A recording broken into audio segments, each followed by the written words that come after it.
Today, in front of the Chief Minister's residence and the Devaswam Board office, we have conducted a Ayyappa Jyoti Sangamam, lighting of an Ayyappa Jyoti by hundreds of people from Tirunelveli and adjoining areas.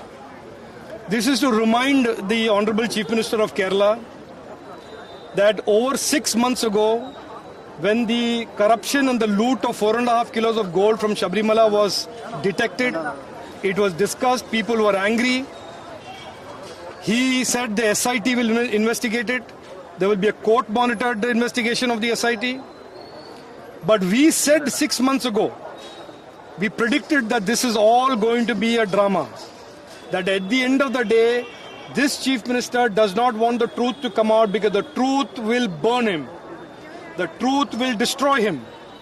That is why 6 months later, 6 months the Kerala police have investigated it. And today what do they have to show for it?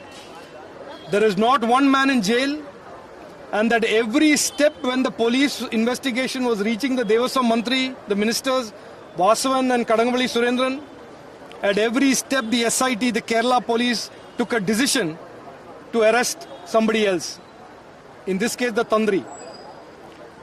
And the Tandri, when he was arrested, the BJP said, after reading the remand report, that there is no prima facie case against the Tandri, but he is still being arrested because this is an attempt to distract the people from the guilt of Vasavan and guilt of Kadangavali Surendran.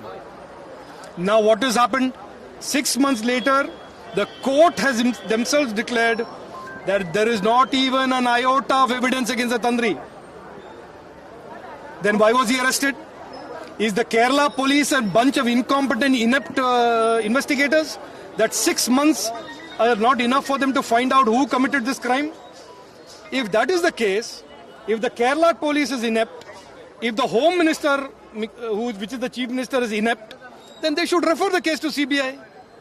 Our Home Minister, Amit Shah ji, when he came to Tirunelveli, said, if this Chief Minister is sincere about protecting and respecting Ayyappa Bhakts in Kerala, he will refer the matter to CBI. Today we are demanding, if this Chief Minister has any shame, today is a great day. The Kerala state has been renamed Keralam. Keralam signifies great history, tradition, culture of our land.